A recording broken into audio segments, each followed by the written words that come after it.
Now, this one is about my career routes in life. I almost joined the Met, really close to joining. I had my start date, did all the applications, the physical training, the exams, things like that. It was around the time when there was a lot of the kind of tragic terror attacks in London, and I really wanted to do something good. And you're going to go through moments in life where you take your skills forward. You think about, you might have done something for a few years, you might get a bit disillusioned, especially if you've done something as a degree and you see it as a really linear career, but you're not quite progressing in it or being where you want to a few years after graduation. I got that about 25 years old.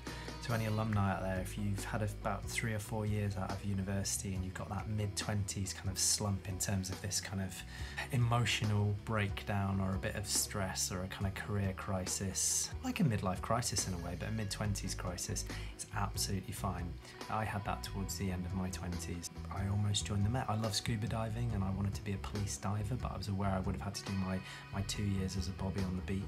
My parents were a bit worried about it, and you're always going to get stresses from your parents when it comes to your choices. That ripple effect stays with you for life, I think, you know, because you're aware of what jobs maybe they've done in the past or what they still currently do. And it's always scary making a choice. Sometimes the easier route is you see what they do, and if they love what they do, half of people don't, but if your parents, you know, love what they do, you can always be tempted by that. Pressures of family business as well, dangling the financial carrot. It might not be where your passion lies, but you might think of financial security. My dad has a family business. He has a business with my granddad in Pine Furniture Kitchens, and that was a temptation for me. You know, I wasn't really passionate about it, but a lot of my drama skills I learned till 18, or even if I'd done my degree and then worked for them, I would carry a lot of transferable skills through from drama. Things like public speaking, so being able to do good sales and good business development, be able to think on my feet, think quickly, stay calm under pressure when the factory was busy, you know, online marketing, being able to sell yourself in the right way. But yeah, I was never really that keen on it. And obviously my mum, you know, she is Asian, which means I only have 3 choices in life. I have to be a doctor, I have to be an engineer, or I own a takeaway. Just wanted to keep this on while I did that joke to make sure it was PC. Do you get it? Yeah, really long build up to that joke. But actually, I wasn't joking about the fact I almost joined the Met. I feel like I'm allowed to tell that joke because my mum is from Hong Kong, and I did get those kind of pressures about going down a very STEM route, you know, science, technology, engineering and maths. And my passions always lay elsewhere.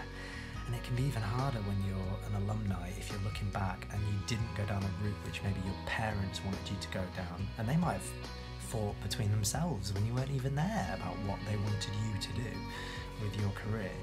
And everyone has an opinion, and I think that's the problem with feeling this pressure now, and it really affects our anxiety and our stress levels. This thing of, are we pleasing everyone? Are we being liked by everyone? And like I said, social media doesn't really help with that if it's used in the wrong way. Whether you're going to be something your dad wants you to be in terms of being drawn into the family business, but you're not really passionate about it, whether it's that your mum wants you to go down a kind of science route, whether it's that you want to do your own route, even if you love what you do, you want to try something different in life and use your kind of skills that you learn at university and transfer them into something else, which I almost did. It's about really slowing down sometimes, and I've got a video on the stories which is a bit of stuff about breath work, a bit of stuff about power posing, which isn't about being a poser, it's about the posture that you have. And obviously when I did acting and I did an MA after Queen Mary, you know, we look a lot at posture and body language and character analysis and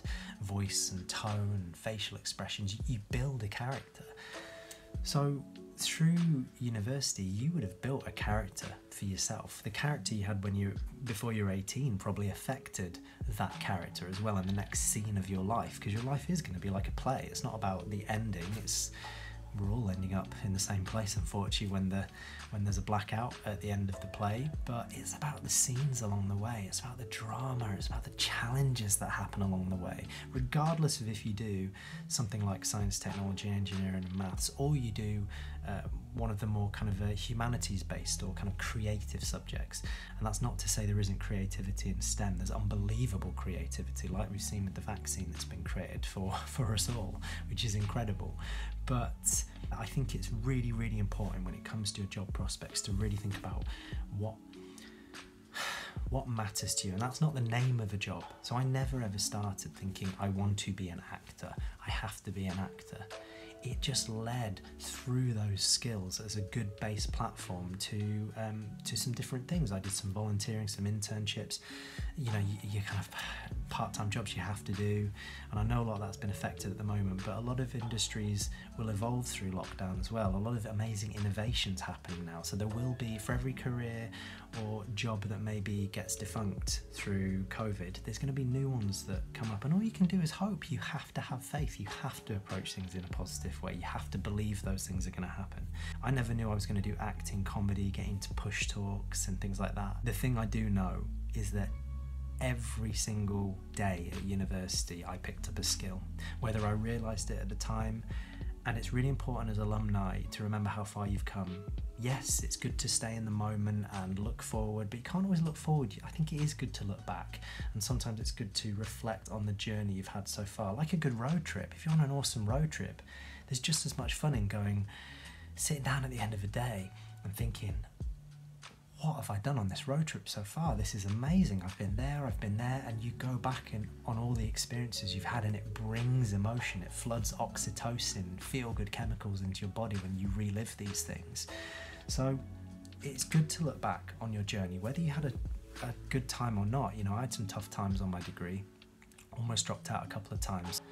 But it's about looking at the chapters or the scenes, like I said. If you think of your life like a play, the scenes of your life that have happened so far, and thinking to yourself, there are some tough times that have been before, but they would have made you stronger. And the fact is, if they were tough before and you're now thinking about the fact they were tough, you're here now, you've survived them, and you would have been better from it. Think about what those skills are. Don't just remember the thing. Go, what was the lesson I learned there? And you're always going to have times in, actually, most of your life, there's always going to be some kind of regret. You're going to think, I'm not quite where I want to be. That's good. That means you're aspirational. It means that you want to drive forward. It's good to not fully be satisfied in life, but I think 90% of the time you can be satisfied.